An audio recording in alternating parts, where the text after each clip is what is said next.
I hope you're ready for some illogic. Last time we went over our quarterfinals match against Clark and the Blessed Walreins. Please go check that video out first if you have not done so already, as we went over the team builder and battle in which, spoiler alert, the Buffalo Bouffalant emerged victorious with a solid 3-0 victory with a couple clutch reads and Aegislash cleaning up nicely. This time we've got Joey, aka Joey, and his Akron Aggrons.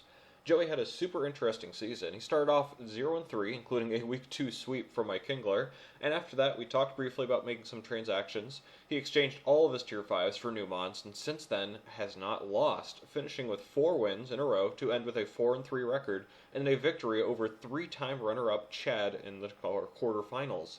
It's pretty amazing that just a couple transactions could make such a big difference, but here we are facing down what is now, in my opinion, a much scarier team than we faced off against last time, now in the semifinals. Before we get into it, the timestamps for the team builder and battle will be down in the description, as will a link to the Whooper Club League page, as we've been doing commentary for all the playoff matches, and you can even get another chance to hear my sweet dulcet tones over on that channel too.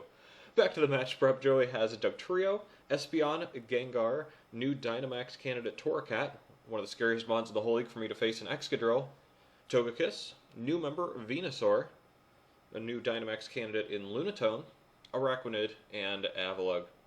Last time against me, he brought a Dugtrio that had Scarf, I believe a Leftovers Excadrill, a bulky Flareon with Red Card, which he does not have anymore, a Sub-Wish Togekiss, a special Webs Araquanid, and a physically bulky Roar Avalugg. It dealt with my setup strats pretty well overall, but he ended up getting unlucky by roaring in my Kingler, which was able to set up a Swords Dance, as well as an Agility, thanks to the Lumberry that prevented the Toxic from stacking up, and then it just kind of broke his team apart. He even brought in the Avalugg a little too early in an attempt to save other team members, and ended up getting swept as a result. I think he's going to be very prepared for that same strategy again, and he has some more tricks up his sleeve to help deal with it. To go over his new mons a little bit, that I didn't get to in the Week 2 video, Lunatone is pretty unlikely to come, I think, but it can break through the team pretty well if it gets up a Rock Polish and Dynamaxes. From there, it's a prediction game to try and outlast it until I can get in something like Aegislash or Scrafty. Torracat is actually a super cool option, acting as a faster, much less bulky Incineroar. It can intimidate and strong fire moves and has a very cool speed tier at 90. With Dynamax, we already know how badly my team does with fire types, so it has a chance to come just to mess with me a bit. Finally, Venusaur is actually pretty annoying for me to deal with as well. I don't have an Ice or Flying type on my squad, and my Psychic type in Celebi is actually very weak in the matchup. That leaves only Rotom's Overheat as a stab move, and again, my Grass type, Celebi, is weak in the matchup, so we could end up going for Leech Seed or Sleep Powder shenanigans to ruin my fun. Overall, I think Torracat and Lunatone ride the bench this week, along with Espeon and maybe either Avalugg or Venusaur. And that leaves Dugtrio, Gengar, Excadrill, Togekiss, and Araquanid as my idea of his guaranteed brings, similar to last time, in which only Gengar was missing. Sticky Web is too good against the team. Dugtrio traps things somewhat effectively, Excadrill bops the team hard. On my side, Alolan, Dugtrio, Celebi, and Excelgor still have poor overall matchups. Dugtrio gets trapped by his own Dougie and struggles to break parts of his team. Celebi gets outsped by things like Gengar and otherwise struggles breaking, and Excelgor is easy Scarf bait, and again struggles to do any meaningful damage. I am making a change from last time that we faced off, as I'm not bringing Seismitoad this match. It seems relatively easy to take advantage of, and I'm going to need to be the one defogging away webs anyways, so rocker like this that is also weak to the new edition of Venusaur is not really as good as the other 6 I've got. Speaking of which, I've actually overhauled a good portion of the team compared to last week where I didn't really change much for the quarterfinals match. So compared to the first time we faced off with Joey, there are a few changes. The only thing that remains truly the same is this Kyurem set, as 2 Dragon Dances still means good game, and I am confident in finding times to set up. Flash Cannon is for Avalugg, otherwise everything gets OHKO'd and outsped at +2. Boots in case he sets up hazards, and rests on the laurels of Webs to deal with Kyurem. So last time I brought a Balloon Swords Dance Aegislash, but I like the immediate power provided by Choice Band in the matchup now, OHKOing things like Dugtrio, Gengar, and Espeon, and chunking anything else. Close Combat can catch Drill or Avalugg, Iron Head can catch Togekiss, and Head Smash is a clean OHKO of Araquanid or Togekiss if they try to switch in. Make the right prediction and simply profit. Aegislash is good. Next up is going to be, of course, Rotom, who last time ran a dual screen set, as I ran 3 setup sweepers to go with it. This time, however, I came up with a set that I am hopeful will put in a lot of work. You see, most of the season, Joey has been running the same Togekiss set, with Sub, Wish, Thunder Wave, and Air Slash. I designed this Pokemon to come in on that Togekiss every single time and stop it dead in its tracks. No boots, just leftovers here, as I can come in and sub on Togekiss and profit. If he thinks he can switch into anything else to get away with it, he is sorely mistaken, as I can then choose to burn something like Excadrill or Dugtrio. Overheat, as fire coverage, is excellent overall against him as well. Or Discharge to continuously break the Togekiss sub, or Fish for paralysis. This set looks super gross for his team, as if I end an encounter behind a sub, Excadrill no longer revenge kills me and instead is baited into an overheat kill, or a burn. Very proud of this set for sure. Next up is going to be the other Levitator, who has neutralizing gas this time in Weezing. It's only changed a little bit this week with max special bulk and a selection of Taunt, mainly for sticky webs, Defog, once again for sticky webs, Toxic as a way to put things like Sticky Web Setter on a timer, and Flamethrower for great neutral coverage, especially against things like Excadrill and Venusaur, who do not get Toxiced. Pretty straightforward. This guy just kind of says no to Araquanid, as well as things like Dugtrio and most Avalugg. Next up, replacing Seismitoad on the roster this go-around is a physically defensive Scrafty with Intimidate, for the first time this season actually. It has the ability to switch on Excadrill every single time, which is fantastic for the rest of the team that hates Excadrill. Excadrill struggles to even 5-hit KO this guy when factoring in Intimidate, and it gets much tougher once factoring in the tech move Protect to help get leftovers recovery. Getting statused would suck pretty heavily, but I'm not exactly anticipating him to bring in Dougie on Scrafty and Toxic or anything like that, so it really shouldn't be too big of an issue to stay in on a Toxic or anything like that. Knockoff is, of course, the main move to spam to take out things like leftovers or choice items. Drain Punch so we can actually beat the Excadrill that we're supposed to come in on and get some nice recovery. And then Rock Tomb is pretty cool. It slows down potential switch-ins and takes out Togekiss's sub every time, should we eventually get down to that point. The idea, of course, is that something like Togekiss or Araquanid may be the switch into Scrafty, but after a knockoff, I'm doing significantly less, so Rock Tomb, which can not only hit those super effectively, but slow anything else down that may want to come in and mess with me. It's a pretty cool move, I do say so myself, which I do. Anyways, last time Joey got swept by Swords Dance Agility Kingler, which is nothing to be ashamed of, but I still need to instill the fear of God in him again, so it was pretty necessary to bring Kingler. Of course, he's got to be prepared for the same thing again, which means I should be able to bring out the Scarf Kingler and get some surprises in a different way. Toxic was kind of the first thing I came up with this set, as I'm assuming his answer to Kingler is going to be something like Araquanid or Avalugg. Knockoff is also a nice middle ground play, similar to Scrafty. Crabhammer is a nice stab over liquidation for the power, as I'm running Hyper Cutter in case he tries to lower the attack with Intimidate.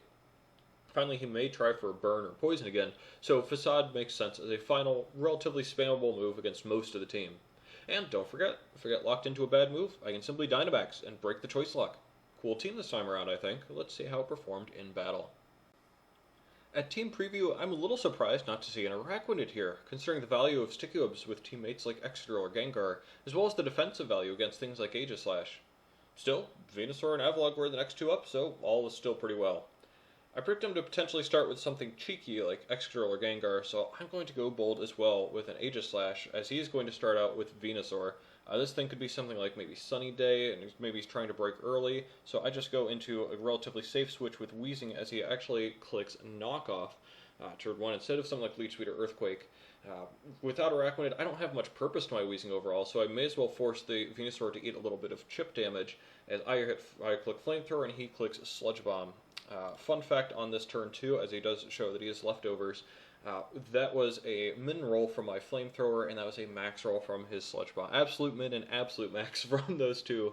So, yeah, anyway, I just kind of wanted this thing to be low. I actually have a little bit of a tough time breaking through this thing. I don't want to be using my Aegislash just to try to break this.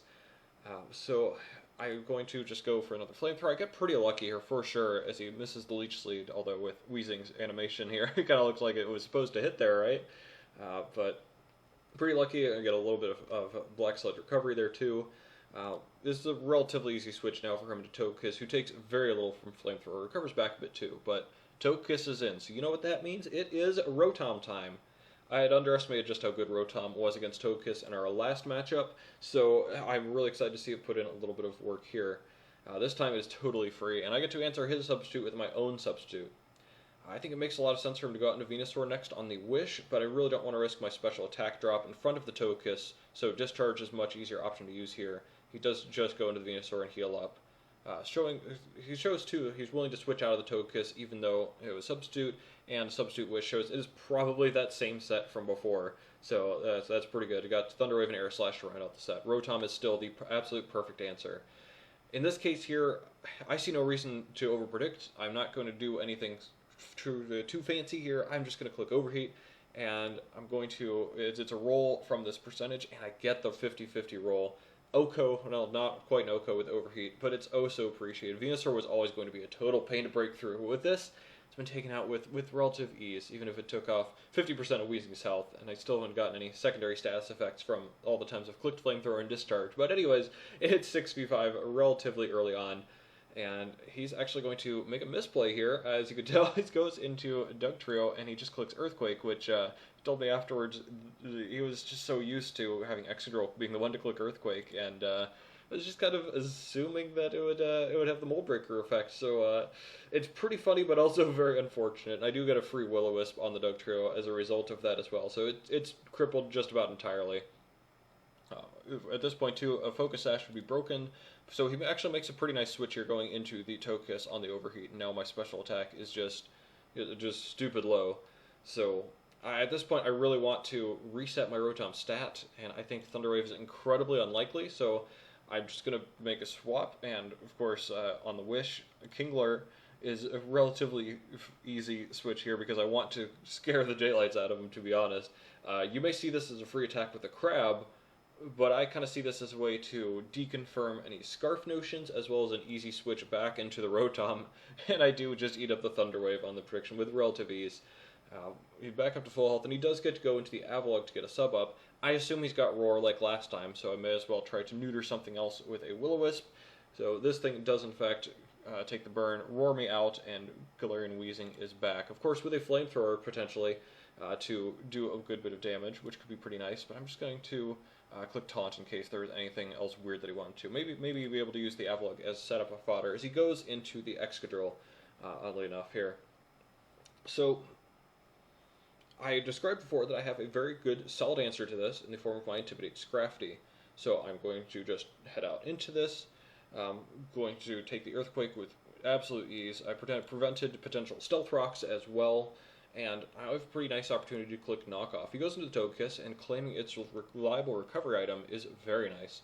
And it also means, of course, that I can go right back out into the Rotom, though he does make a good play here and doubles himself out into the Gengar, which threatens everything on the team here between the Sludge Wave and the Shadow Ball. I figure probably the easy sack here is going to be Weezing, and I get to eat the Shadow Ball, and it actually KOs me. I am fully specially defensive on this Weezing, so I thought, oh, well, actually, maybe there was a chance that shouldn't have KO'd. So thanks to the Leech Seed Miss earlier, actually, I am able to deduce that this is a Choice Specs Gengar. Thanks again to the Leech Seed Miss, I was at enough health that I could tell that the only possible way that he could KO me is if he had the Choice Specs item on there. So knowing he's locked in, I could go into Kingler for a surprise knockoff or something. I could also go into Scrafty for a nice resist and claim something else, but I also just ended up making the eventual choice of Aegislash, which comes right in and will get a very nice surprise KO as he stays in on the Shadow Sneak, which, similar to what just happened, would not have KO'd if it were not banded. So if he wouldn't have KO'd without Specs, I wouldn't have KO'd without Band. He was confident he was going to live a hit and just nuke me with the Shadow Ball, but as it is, Choice Band is, of course, a different item. He could have seen, I guess, that it wasn't Balloon. I changed up something there, but you can't really anticipate that, I think, there either.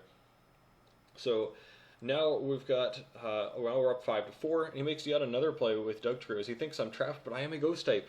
And that means that I can swap right out into Kingler, who doesn't take much of anything from the burnt Dugtrio's Earthquake. Strange enough, too, you can see what 2 hit KO'd even with the burn.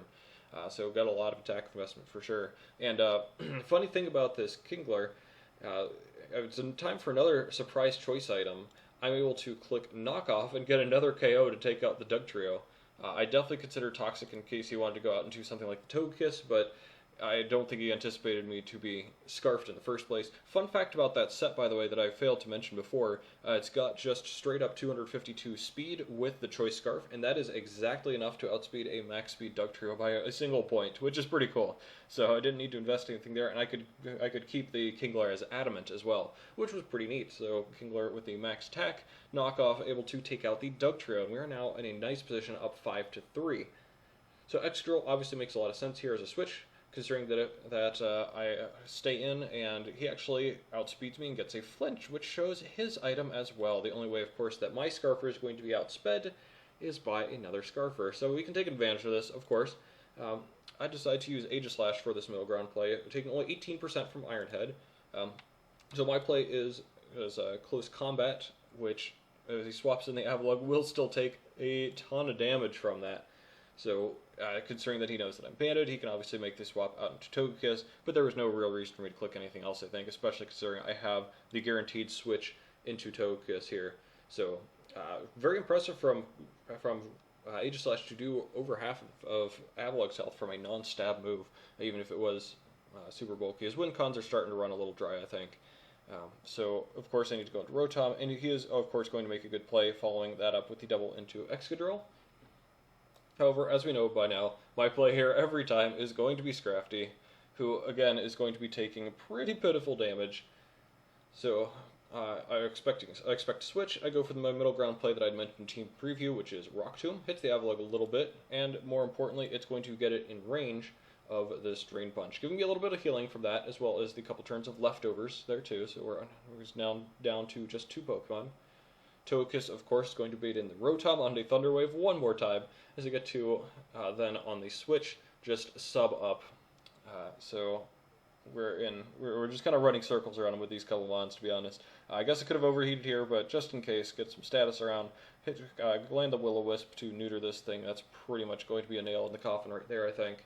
Just the Excadrill, which would have ravaged my team otherwise, potentially, is now burnt, and even if you were to try and get the Scrafty low, this thing being burnt is not going to appreciate anything that something like my Kingler is going to do to it, or the Kyurem as well, especially if he's going to be locked into one move or another. So Kyurem is going to be able to come in, like I had said, eat the incoming Earthquake, only 23%, and that means that I can get a Dragon Dance off. The next turn is, from this range, I can very easily KO the Togekiss with a Fusion Bolt. So Excadrill is the only one left. I'm going to click, of course, Icicle Spear. And only get 2 hits, so he actually lives another day here. With Excadrill the only one left, I know he's locked to do Iron Head, so Aegislash can come in, and Aegislash is going to be the one to claim the last KO. I could have stayed in, of course, and just clicked Icicle Spear again, but this KO does bring Aegislash up to 12, tying it with Charizard and Hydreigon for the most in the league, with only 1 match remaining. For us, it's the finals. GG to Joey. Sorry about the misplays of the Doug Trio, for sure, and the Leech Seed miss mattered a little bit too, but I'm pretty confident the game plan going in was very solid, and like I said, the Rotom and Scrafty just kind of ran circles around him for most of that game. Still definitely a very successful season for Joey, with the huge turnaround after starting 0-3. Now our attention must turn to the finals, with Matt and his Cincinnati Incineroar, and his monster of a Charizard. We took care of it one time, let's see if we can complete the perfect 10-0 season next time. See ya.